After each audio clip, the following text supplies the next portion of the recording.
Okay, welcome to the first module, first video for the new GRE verbal section.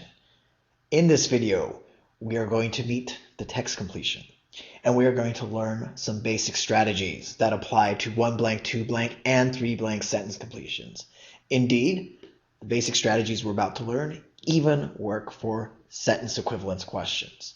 So listen up, this is some important stuff. So first off, let's meet what looks like a text completion. Amongst her friends, she was the most blank. So what should I do? Well, I should try to come up with a word here that goes in the blank. So come up with the word for the blank. Well, her friends are kind of boring, I'm guessing, so she was the most fun. Well, maybe her friends were actually the fun ones and she was the most boring.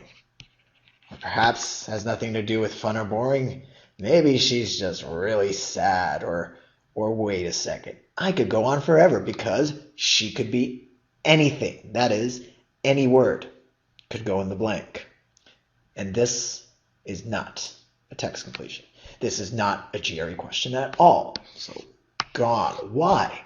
Well, GRE text completions will always have a part of the sentence that tells you what the blank is about, such as, voila.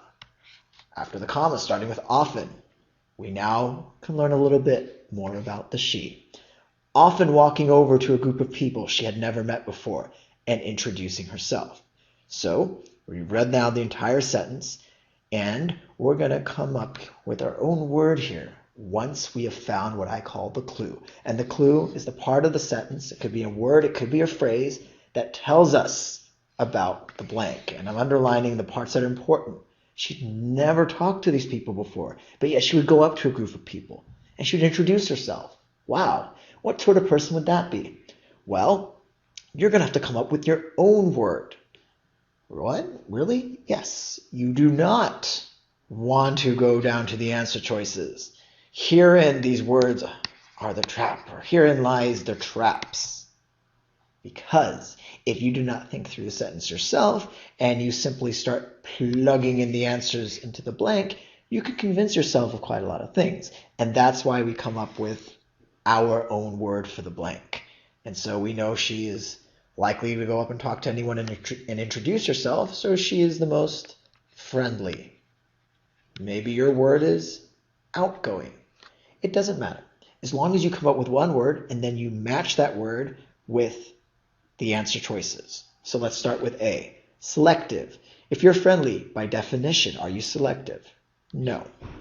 If you're friendly, if you're outgoing, are you sociable? Yes, those words are synonyms. And there we have an answer. But it's a good idea to look at the other words. What does churlish mean? Well, maybe you don't know. What does inhibited mean? Inhibited is a little bit more common of a word than churlish. Inhibited means that you are shy. We know she's anything but shy. And then we have satisfied. You could be friendly, but you're not necessarily satisfied. The two words don't quite relate. Sociable works perfectly, and there is our answer. Churlish, by the way, the difficult word here isn't necessarily the answer because we've already found an answer. Churlish means rude and ill-mannered. Doesn't work here, but we've followed these basic steps. Again, read the entire sentence, find the clue. Those are these key words or phrases that tell you what the blank is about. Then you come up with your own word and you match that word with the answer choices. So those are the important basic steps for you to follow. And these strategies apply to 2 blank and 3 blank text completions as well. So this is important stuff to know.